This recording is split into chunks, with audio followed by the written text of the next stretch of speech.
Welcome to my channel.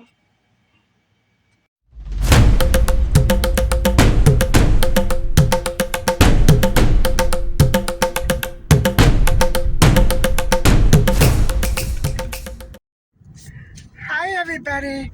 Welcome back to another episode of Missing Kids Found or Lost. And right now I'm going to pick up some dry food and treats for my cat. And I'm not sure if I'll be stopping by to pick up another couple of plants. I saw some that I've never seen before, and I want one. So, anyway, I'll be talking about a little missing child who vanished last year in Saskatchewan, and he was only 5 when he vanished, and so that's coming up later on, and then that'll be it. I'm just taking you with me to pick up some cat food. Hopefully I'll find it, and so yeah, let's get started.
Hi everybody.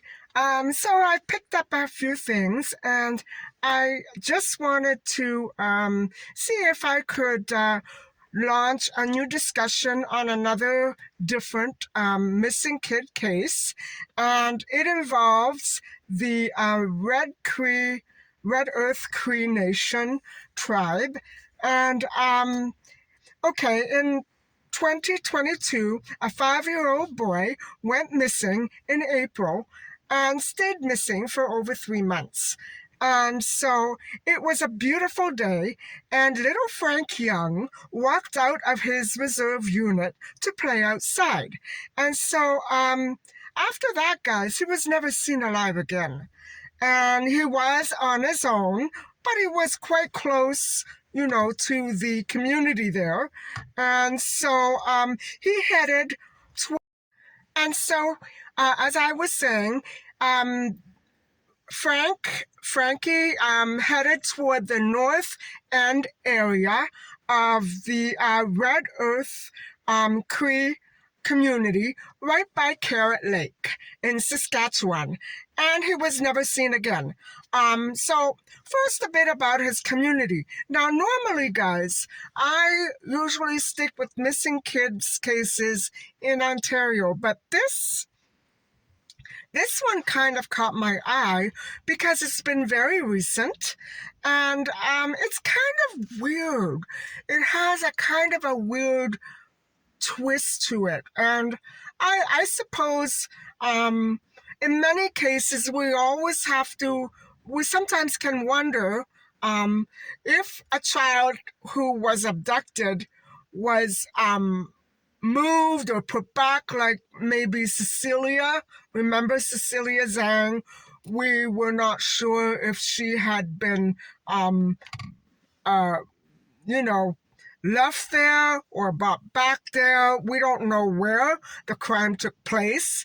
And so we always have to wonder, what happened to this child to have him be completely missing for 3 months, and all of a sudden he turns up in not good conditions in the same place where he disappeared. So we're going to get into that. So anyway, first a little bit more about the Red Earth Cree Nation Reserve. And so the Red Earth Cree Nation, or Minkowski Siwakak Nehiyawak, that's a mouthful, is a massive site, and it's situated along Carrot River in northeastern Saskatchewan. And so the Red Earth Indian Reserve and Carrot River Indian Reserve are approximately 77 kilometers east of the town of Nipawin. And Carrot River Valley was, to go back a little, it was originally inhabited by Cree and Saulteaux Aboriginal people. And so Carrot River is actually a very ancient and historical site. And so it's pretty much an historical archaeological site. And so English fur trade, the English fur trader and explorer Henry Kelsey did explore that river in the summer of 1691. And so Louis de la Corne, Chevalier de la Corne, and Anthony Henday also explored the valley during the 1750s, almost about a century later. And so it's very interesting that that reserve is still very much alive and kicking in that community. Okay, and so right around there is a beautiful regional park called Pasquia, I guess, Regional Park, which is along Carrot River, downstream and east of Burnout Brook. And so the park is on a North River bank and has a campground with 200 campsites. Now that could be an issue with crime, depending on who is camping there. We've all heard about, Christian. And so anyway, I don't want to go into that. So around there are 200 campsites, a golf course, licensed restaurant, which sell liquor, of course, mini golf, junior Olympics, junior Olympic-sized swimming pool, and river access and hiking trails. And so I'm not sure. It says here it's mini golf as well as a regular golf course. Now, Cheryl Hansen went missing right beside a golf course. And so I don't know if that's an issue. Just saying. And so the Dixon Hardy Interpretive Center that houses Big Bert is at the park. Now I'm gonna talk about Big Bert in a minute, if I can find my place in my notes. Big Bert is a very ancient crocodile, a huge ancient fossil, and so he is on display at that center, and so so that park is about 9.5 kilometers, or 5.9 miles south of Carrot River, and access to that park is from Highway 23. And so that's important to note if we wanted to track the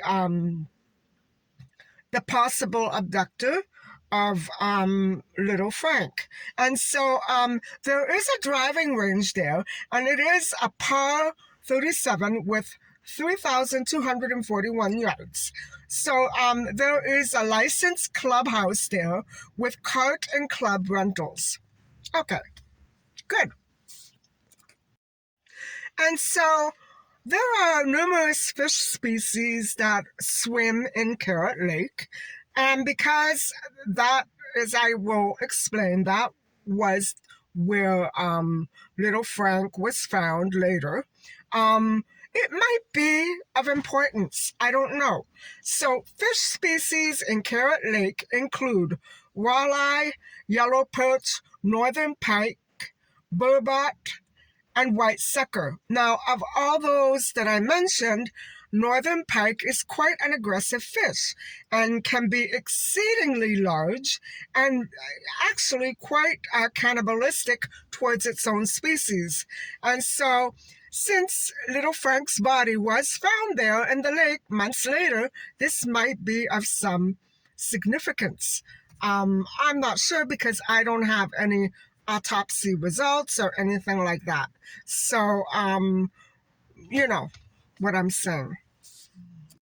Now, during the 1980s, the Royal Saskatchewan Museum explored banks and rock edges of Carrot River because a local farmer found numerous fossils.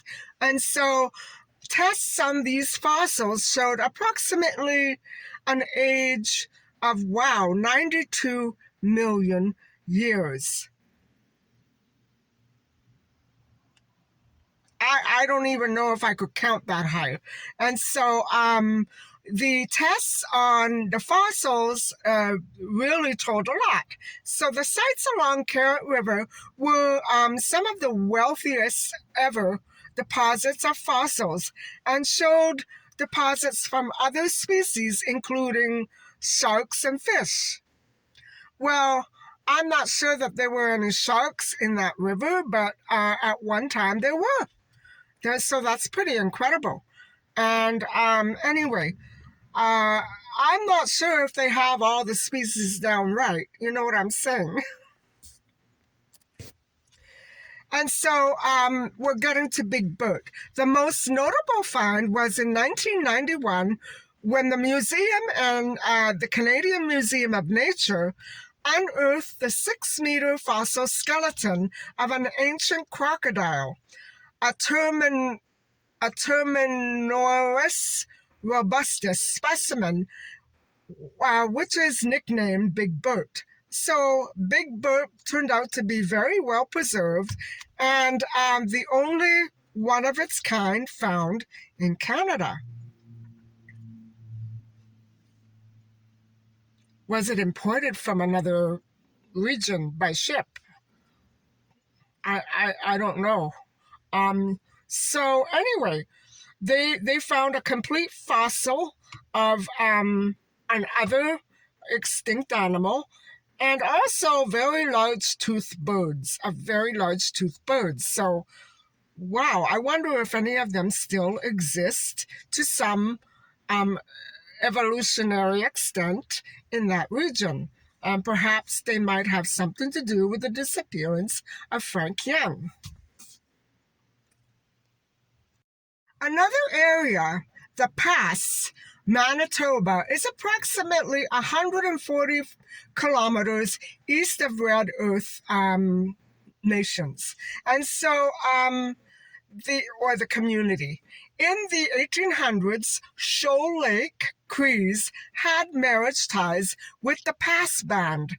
And while the Red Earth Crees associated only with Crees at Fort Alacorn, and that would have been the area which was explored in 1690. And so, or was it 17 something?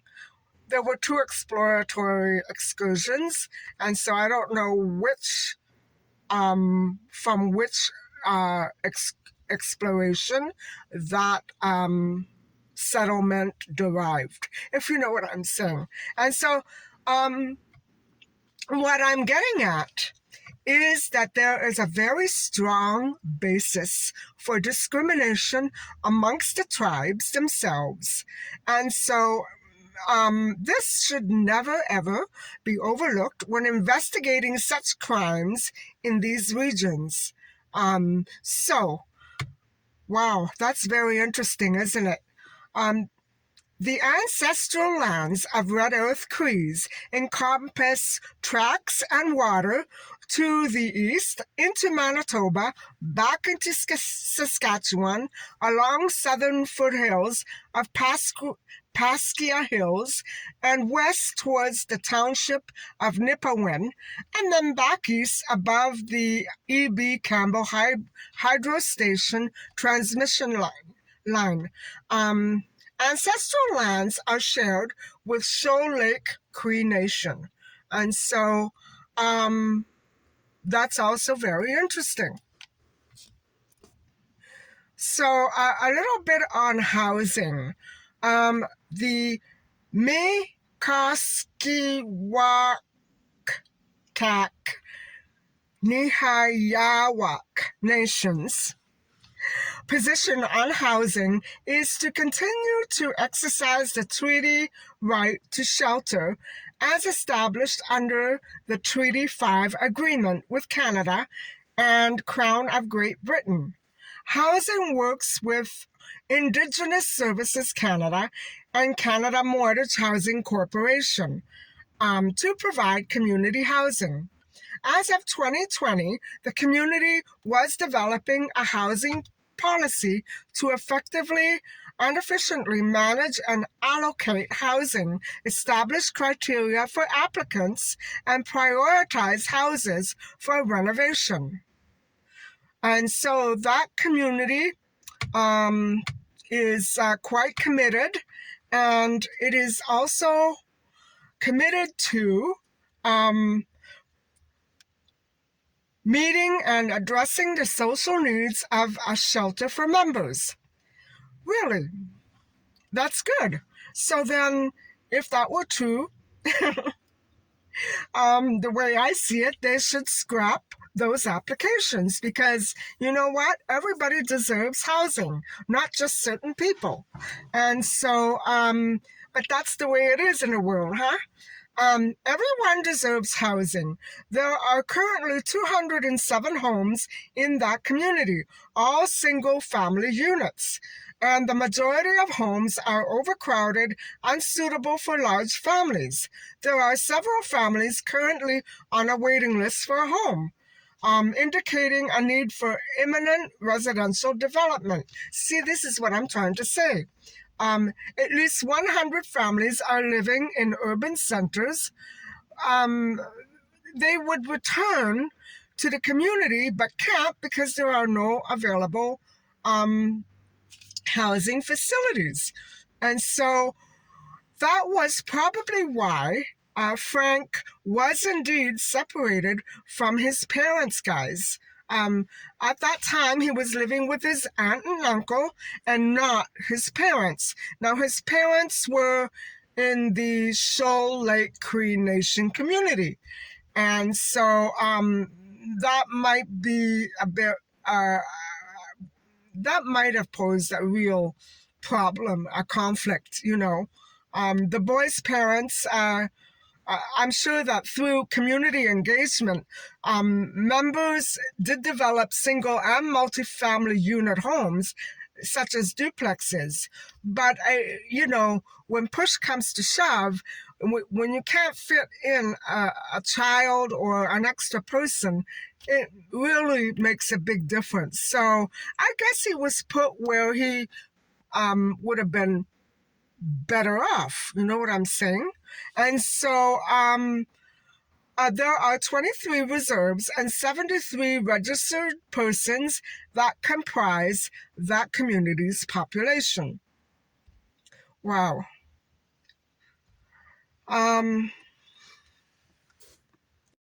Let's talk about youth programs in the Cree Nation community.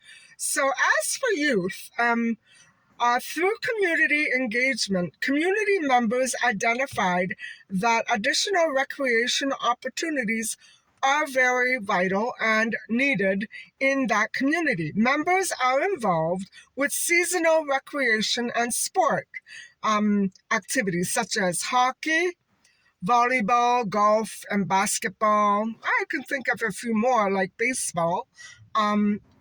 Baseball.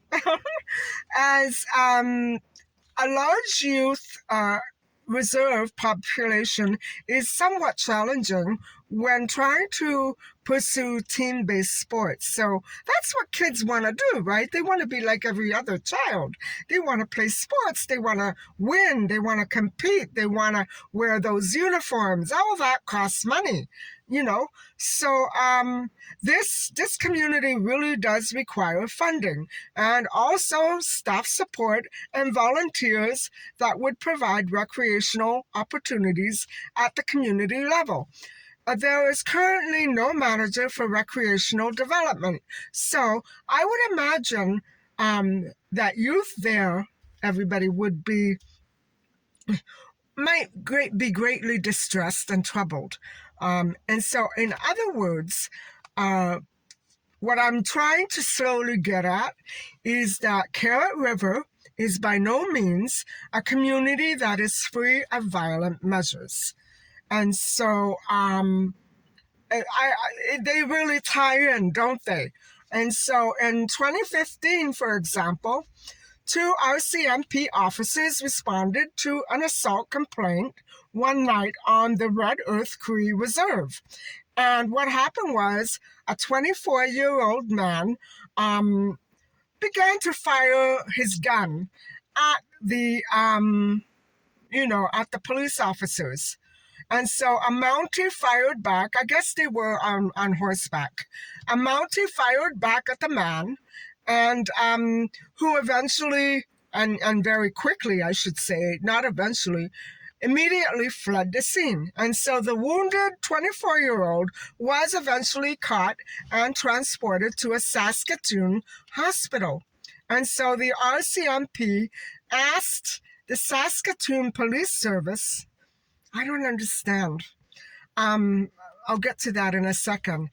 They asked the police service there to investigate and report back the results. Guys, there's a problem with the police there. From where it stems, I don't know. But I don't understand why the Royal Mounted Police was there and the Saskatoon Police wasn't. Maybe it was the way that they were called. I don't know.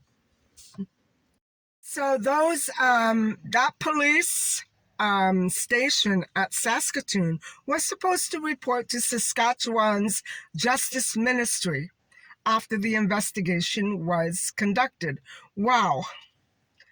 I really have to question and wonder where the police was in all of this. And so, okay, now we're getting to little Frank Young. Little Frankie Young, who disappeared in 2022. So this is the institutionalized, marginalized settlement from which little Frank did come from. And it is no wonder why 5-year-old Frank Young was last seen outside his reserve on the Red Earth Cree Nation, wandering around on his own 300 kilometers northeast of Saskatoon on the afternoon of April 19th. He wandered alone to play outside. And so I do not fault his community for its physical structure or its typical system. Look what happened to Tory Stafford. Different community, different housing, very similar situation. We don't know yet, but similar. Frank was last seen at a playground in the Northern Red Earth Community Reserve. So he had walked a bit of ways, and I guess nobody was there.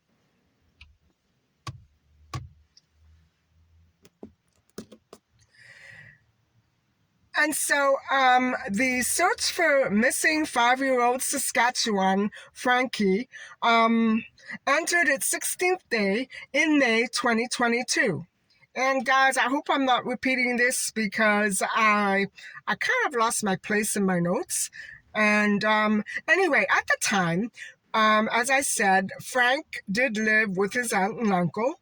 And so the Carrot River RCMP provided an update on, and they said that the community and the area had been searched extensively. Um, really? So was the boy hidden and then moved? Because in May, when he was found, there would not have been any ice around. And there is no specific mention of flooding during the time when he was discovered. All tips were investigated, although none immediately following the disappearance initially led to Frankie's whereabouts, according to the RCMP North District Management Team on behalf of Carrot River RCMP. The focus was to then move the searchers toward the water now that the river had opened. And so it's too bad that it had to be waited out because it had not been safe enough to do so before. But again, I'm not really sure I understand. That almost sounds strange to me, and it doesn't make that much sense. But flooding was indeed going on when Frankie vanished. So when the river was safe enough to be searched, the Red Earth Cree Nation opened the search for missing 5-year-old Frankie to include outside volunteers. As for a group search, a snowpack was decreasing with the warmer weather in April. However, this led to complications because some areas did flood. And so I'm not sure if that's why he wasn't found. I really don't understand that part. And so over the next few weeks, the RCMP used boats and other methods, to search Carrot River for signs of Frank and encourage the public to share information about Frank's whereabouts. So, in other words, they did suspect an abduction. Or they, maybe wouldn't have said that, I'm not sure. If they did suspect one, so do I. Over the next few weeks, that's too long, guys. That's too long. Regardless of the river situation, I understand that it was flooding. But when you wait weeks to search for a child, you've lost hope. So I'm not sure what to believe at this point. Anyone with information or items of interest, like bits of clothing scattered or out of place, were to contact Carrot River RCMP. And so the search areas were chosen based on the probability of how far a 5-year-old could travel on his own. Why? What if he wasn't traveling on his own? What if he was abducted? They were asking the public for information. Obviously, they must have suspected something. I don't understand it, guys. It's not exactly a criticism, though. I just don't understand it. They knew what they were doing. I don't. So, anyway, while those areas were thoroughly searched, they continued to look at other areas. So, guys, it's not possible, in my opinion, that he was there when he was found, but he wasn't there in May, June. No, he wasn't there. So that's what I'm trying to say. Maybe it was a remote area. Maybe that's why. I'm not sure. Anyway, let's get on with the story. Okay, so they continue to look at other areas, but obviously not the right ones, right? On July the 10th, 2022, little Frankie's remains were indeed discovered and confirmed. His body was found in Carrot River, right in the Red Earth Cree Nation Reserve. And so that leads me to believe that if it was an abductor, probably he was put there to, make people think one thing. I'm not sure. I just don't understand any of it. Um, but, that's how some of these cases go. So, where was he in June and July? Wasn't he there in the water where he was found? Um, there's no mention of that in any of the articles. And so, how was Frank's body missed? It obviously wasn't there, guys. And they're saying that they took boats out and they used other methods, which I don't know. They don't specify. Obviously, his body wasn't there. In my opinion, it's fairly obvious his body wasn't there, right? And so that is where Frankie was originally reported missing on April 19th. And there he was in July. You know what I'm saying? I don't know. And so it points to a tragic flooding accident. Yes, but logic tells me no. No, because the RCMP say Frank was located in Carrot River, 2 kilometers downstream from where he was last seen. So they didn't check 2 kilometers downstream in April and May? That's what I'm getting at. To me, it sounds like he was taken away and put there later. When all that searching was done. And that's beginning to become a trend, isn't it? Right? Isn't it, guys? Anyway, Frank's grandmother, Teresa Whitecap, says community members have also gone by boat to where he was found later and tied white and blue ribbons around trees. And I'll explain that in a second, what the white and blue actually signify. But it's not clear to me how long a child's remains could survive in water. Or maybe they didn't really survive. I don't know these things. I don't know what was found. I don't know. If it was just clothing, I don't know. They say they had his body. So we do not have details on those remains, on what those remains actually were. Bones? I don't understand.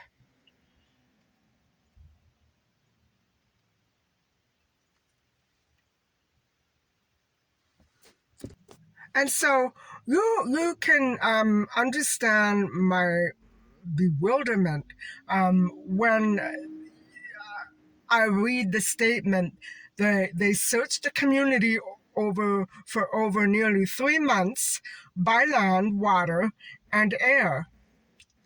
So now they're a little more specific. But just how can this be? I don't understand it.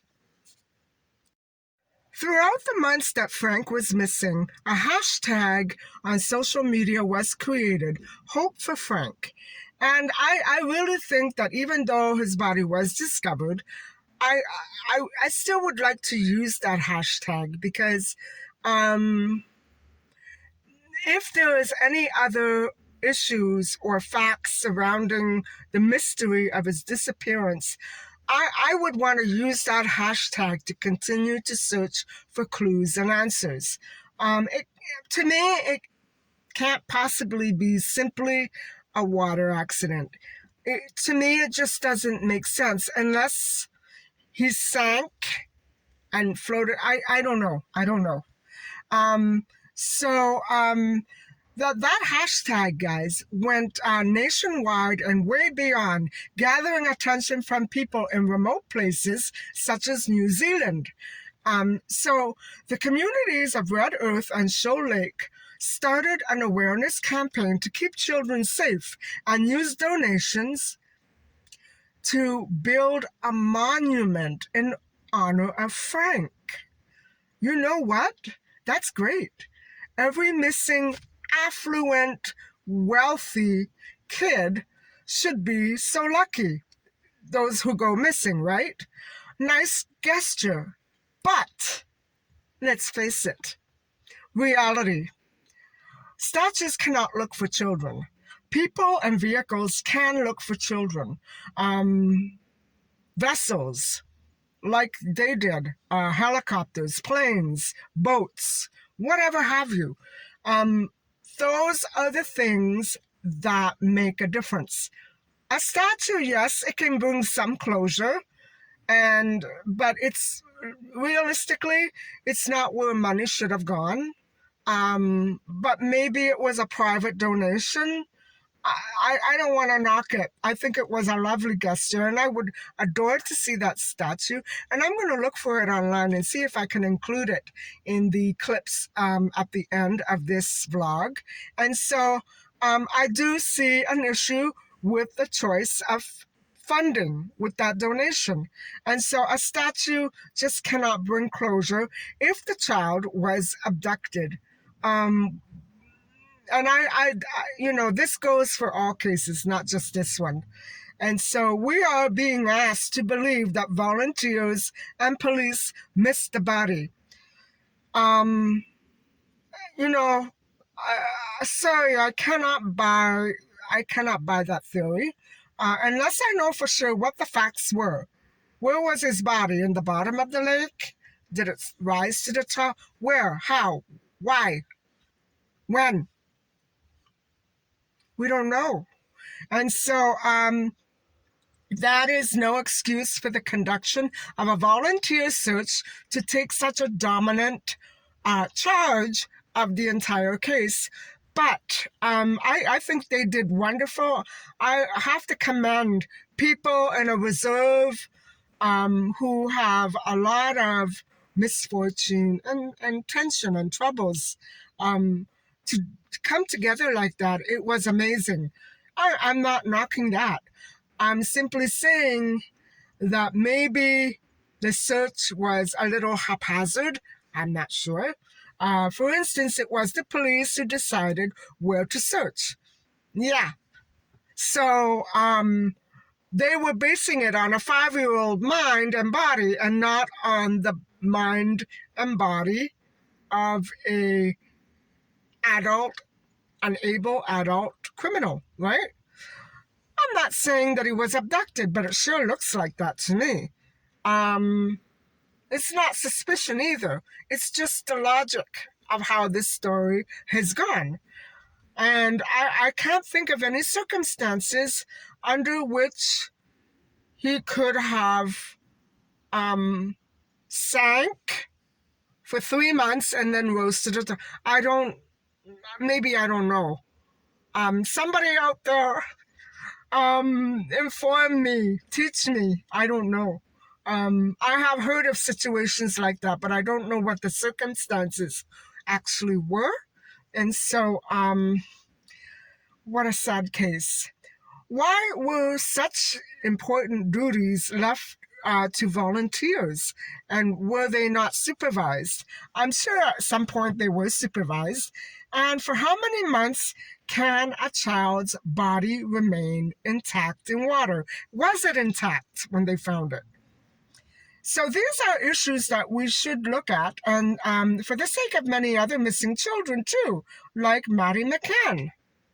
I imagine that the property of Frank's bones was at issue, since police have been known to, police and maybe investigators, or I don't know, to seize bones, First Nation bones, and then lose them or refuse to give them back, so to let them be properly buried. And, for instance, Parliament Hill, Ottawa, they're very nonchalant about the fact that it is built on a massive genocide site. And it's either that or a war site of some kind. I believe it's more than one. There's layers of it. And so, Justin, just move it. Move Parliament Hill. There are plenty other beautiful hills to pick from. But I'm not saying that Justin is responsible for it, no. And so, anyway, see where I'm going with this. One cannot simply trust sources. And I think the RCMP should have acted quickly, and I would have done something about Highway 23. And there's another highway that runs along there as well. I would have done something along those lines. Maybe put a helicopter up there and see if there were any speeding cars that in the next few hours, for sure. The RCMP did say that an autopsy was completed and an investigation continued to actually find out the details of what precisely happened. Well, one thing for sure, they don't need to investigate this. Volunteers cannot provide a fully efficient search team independent of appropriate resources. As it is, they waited weeks to because of the safety issues of flooding. They waited weeks. Why? This is a very sad and troubling case to me for the very obvious reasons of a little boy gone missing, and also because I don't think they should have treated it as a missing child, a lost child, a wandering child. That's what they did with Maddie McCann. But of course, it's not deliberately done. But to wait weeks and still think that he's lost, no. I don't know. Anyway, guys, this is the end of this missing kid case. And so I hope that you have enjoyed listening to me talk about this story and its background. I thought that I chose background that I thought was very pertinent to this case and to understand what these people go through on a daily basis. And so thank you so much for listening and watching. And please do not forget to like and subscribe. Bye for now. Oh, I forgot to tell you, white is for purity and blue is for Frankie's favorite cartoon character. And I'm going to find the name in a second. Hold on.